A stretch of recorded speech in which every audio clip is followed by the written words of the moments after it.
Hi guys, welcome to our channel Telugu audio stories Mythri.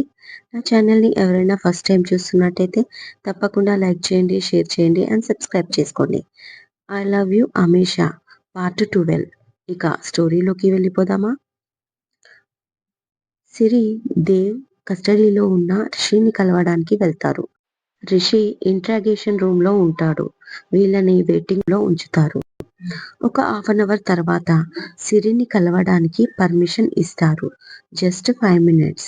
Door open చేసుకుని లోపలికి వెళ్తే చీకటి రూమ్లో ఒకే ఒక్క లైట్ హ్యాంగింగ్ కింద ఒక చైర్లో కూర్చొని ఉంటాడు రిషి. అతని ముందు ఒక టేబుల్, దాని ముందు 2 చైర్లు.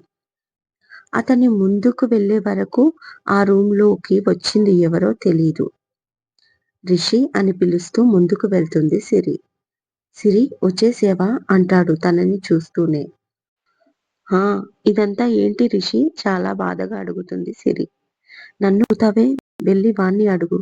ఇదంతా వాడి ప్లానే, వాడే చేశాడు అంటాడు కోపంగా రిషి. ఎవరిని రిషి? అమాయకంగా అడుగుతుంది సిరి. ఇంకా అర్థం కాలేదా? నీ మొగుణ్ణి.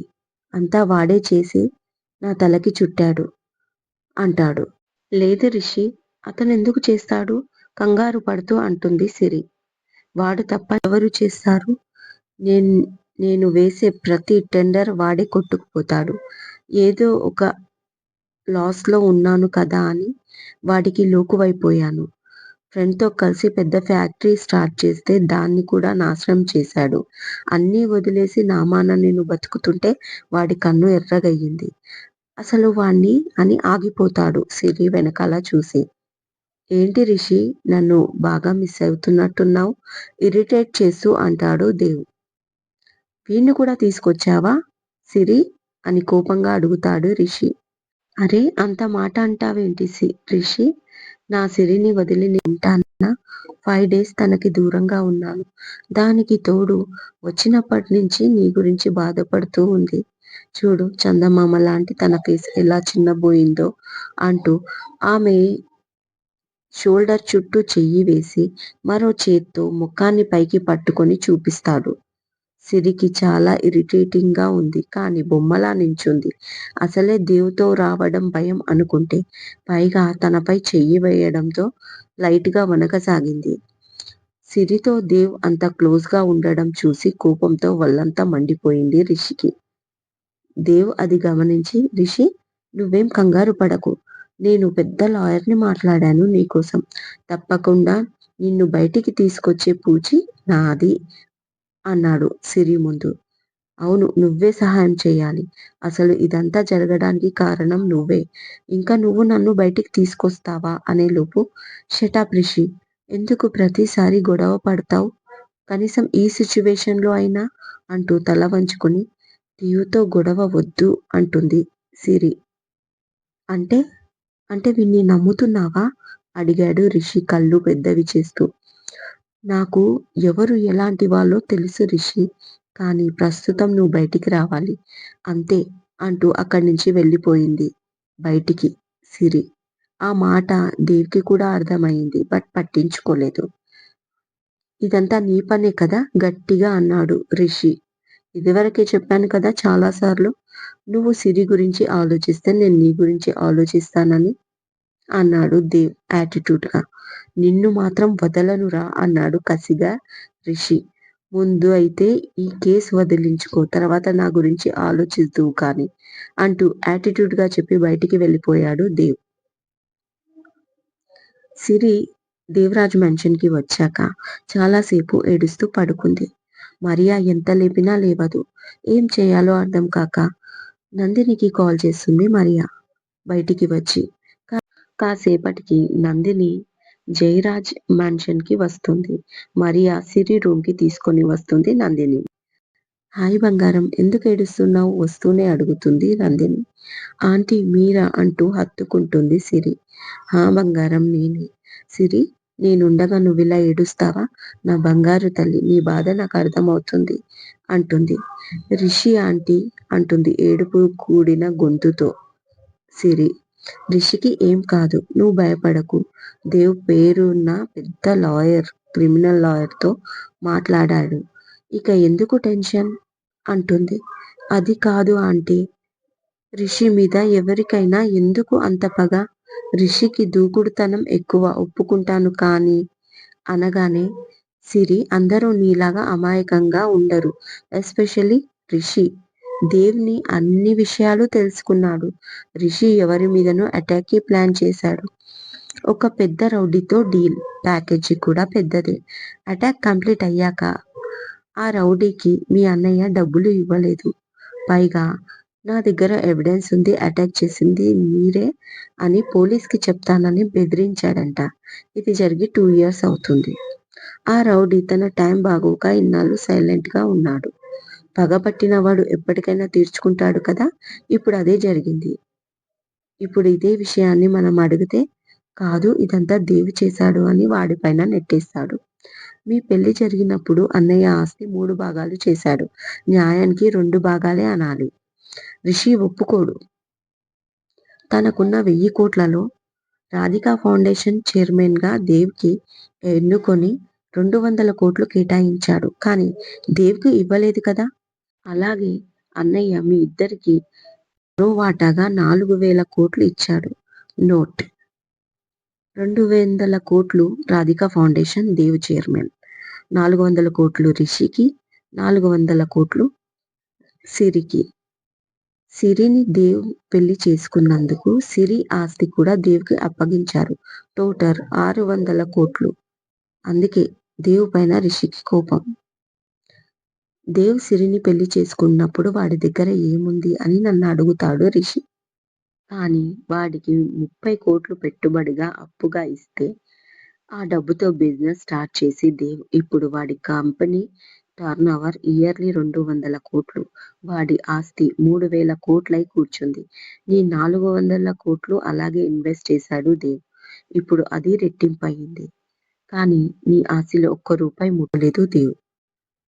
రిషి 400 కోట్లను అనుభవం లేని వ్యాపారాలు చేసి అడ్డదారిలో ఇంకా సంపాదించొచ్చని తన దూకుడుతనంతో, నోటి దూలతో, తన విలాసాలతో విచ్ఛిన్నం చేసి 50 కోట్లకు కుదించుకున్నాడు.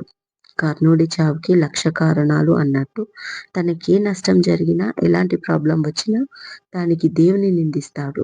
ఇది తనకు న్యాయంగా అనిపిస్తుందేమో కానీ మనకెలా అనిపిస్తుంది చెప్పు అని అడుగుతుంది నందిని. ఆమె మాటలు కొంతవరకు నిజమే. బట్ దేవ్ అని సిరి తన ఆలోచనలో ఉండగా సరే రిషి విషయం ఇంతటితో వదిలేయ్. నువ్వు లే, ఫ్రెష్ అప్ అవ్వు, మనం షాపింగ్కి వెళ్దాం, నీకు కొంచెం మూడ్ చేంజ్ అవుతుంది అంటుంది నందిని. షాపింగ్ అనడంతో వెంటనే రెడీ అయి ఆమెతో బయలుదేరింది సిరి. నెక్స్ట్ ప్లాన్ ఏంటి? వాణ్ణి లోపలే ఉంచేస్తావా అడిగాడు అజిత్. సిరి కోసమైనా వాణ్ణి బయటికి తీసుకురావాలి అన్నాడు దేవ్. ఓ ఏంటి లవ్వా అడిగాడు అజిత్. షటప్, తనతో నాకు లవ్ ఏంటి? నాన్సెన్స్ సీరియస్ గా అన్నాడు దేవ్. మరి అంత ఇష్టం లేనప్పుడు తనని వదిలేయొచ్చు కదా అడిగాడు అజిత్. తన ఆస్తి నాకు వదిలేస్తే నేను తనని వదిలేస్తా అన్నాడు దేవ్. ఇంత ఉంది కదరా, ఇంకా ఎందుకు నీకు అడిగాడు అజిత్. నాకు ఎంత ఉన్నా సరిపోదు అన్నాడు దేవ్. ఒక్కొక్కసారి నువ్వు అర్థం కావురా నాకు అన్నాడు అజిత్. ఇప్పుడు అంత అవసరం కూడా లేదు కానీ ముందు లాయర్తో మాట్లాడు. వాడిని బయటికి తీసుకురావాలి. ఎటూ కదలకూడదు. వాడు హ్యాపీగా ఊపిరి తీసుకున్నా అది పోలీస్ పర్మిషన్ తోటే అనేటట్టుగా రూల్స్ పాస్ చేయమని లాయర్తో చెప్పు. ప్రస్తుతం వాడు సిరి గురించి కాదు కదా, తన ఆస్తి గురించి కూడా ఆలోచించొద్దు. అర్థమైందా? అజిత్ కి చాలా సీరియస్ గా చెప్తాడు దేవ్. ఓకేరా, నువ్వెలా చెప్పమంటే అలా చెప్తాను అనగానే అలాగే ఈ వీక్ లో ఎప్పుడు ఫ్రీగా ఉంటానో చూసి మనాలికి టికెట్లు బుక్ చెయ్యి అన్నాడు. జై కోసమా అడిగాడు అజిత్. అంటూ నవ్వుతూ పెదాలు అందంగా విచ్చుకున్నాయి దేవ్కి.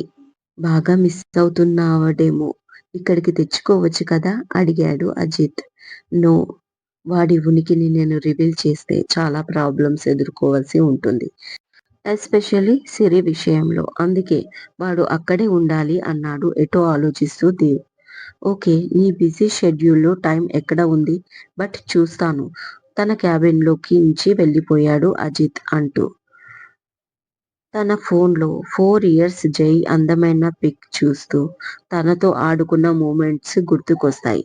అందంగా నవ్వుకుంటూ ఐ మిస్ యూ జై అంటూ చూస్తూ ఉండిపోయాడు దేవ్. షాపింగ్ నుంచి వచ్చాక రిలీఫ్‌గా అనిపించడంతో బెడ్‌పై వాలి ఫోన్ చూసుకుంటూ ఉండగా సిరి ఫోన్ మోగుతుంది. డౌట్‌ఫుల్‌గానే లిఫ్ట్ చేస్తుంది సిరి. హాయ్ నాటి అని వినిపించడంతో ఎక్సైట్ అవుతూ లేచి కూర్చొని హాయ్ అర్జున్ అంటుంది. ఎలా ఉన్నావు నాటి అని అడుగుతాడు అర్జున్. I'm fine Arjun. కానీ ఆ రోజు నాకు స్పృహలో వచ్చేంత వరకు ఎందుకు ఉండలేదు అడిగింది. నాకు కొంచెం వర్క్ ఉండి వెంటనే వెళ్ళిపోయాను అన్నాడు అర్జున్. అబద్ధం రాత్రంతా ఉన్నారు. నా ఫ్రెండ్స్ నాకు చెప్పారు అంటుంది. ఓ మర్చిపోయాను. మీ ఫ్రెండ్స్ ఉన్నారు కదా అన్నాడు నవ్వుతూ. So sweet. మీరు అబద్ధాలు కూడా ఆడతారు అంది కోపంగా. సారీ నాటి అన్నాడు అర్జున్. ఎందుకు సారీ? నేనే మీకు థాంక్స్ చెప్పాలి. ఆ రోజు కూడా కుదరలేదు అంది సిరి. ఓకే. థాంక్స్ చెప్పడానికి వస్తారా? నైట్ రైడ్‌కి వెళ్దాం అన్నాడు. యెస్ తప్పకుండా వస్తాను. అవును మీరు ఢిల్లీ ఎందుకు వచ్చారు అని అడిగింది. అన్నీ కలిసినప్పుడు మాట్లాడుకుందాం. టుడే నైట్ నేను ఫస్ట్ టైమ్ ఎక్కడ డ్రాప్ చేశానో అక్కడే వెయిటింగ్ చేస్తూ ఉంటా అనగానే నో నో మెన్షన్ దగ్గర వద్దు. మళ్ళీ హిట్లర్ చూసే ప్రాబ్లమ్ అవుతుంది అనేసింది ఫాస్ట్‌గా సిరి. హిట్లరా? ఎవరు? అని అడిగాడు అర్జున్. ఉన్నారులే మా హౌస్‌లో ఎవరో ఒకరు. అయినా అదంతా ఇప్పుడు ఎందుకు? టుడే నైట్ హోటల్ పారడైజ్ దగ్గర వెయిట్ చేస్తా. వచ్చేసేయ్. టైమ్ 10:30 ఓకేనా? అంది. Double okay naughty. I'm waiting for you hotel Paradise. Bye అని అర్జున్ అనగానే బాయ్ అర్జున్ అంటూ కాల్ కట్ చేసింది. చూద్దాం వీళ్ళ పరిచయం ఎక్కడి దాకా వెళ్తుందో. ఇంకా చాలా మందికి హీరో ఎవరో, విలన్ ఎవరో తెలియట్లేదు కామెంట్‌లో అంటున్నారు. ఇంకో 4, 5 ఎపిసోడ్‌లు ముందెళ్తే మీకే అర్థమవుతుంది స్టోరీ. మీకు బాగా నచ్చితే తప్పకుండా లైక్ చేయండి. అండ్ చాలామంది సబ్స్క్రైబ్ చేసుకోకుండానే వింటున్నారు. ప్లీజ్ ప్లీజ్ సబ్స్క్రైబ్ చేసుకోండి. నాకు చాలా సపోర్ట్‌గా ఉంటుంది. మరో మంచి ఎపిసోడ్‌తో మీ ముందు ఉంటాను. మైత్రి.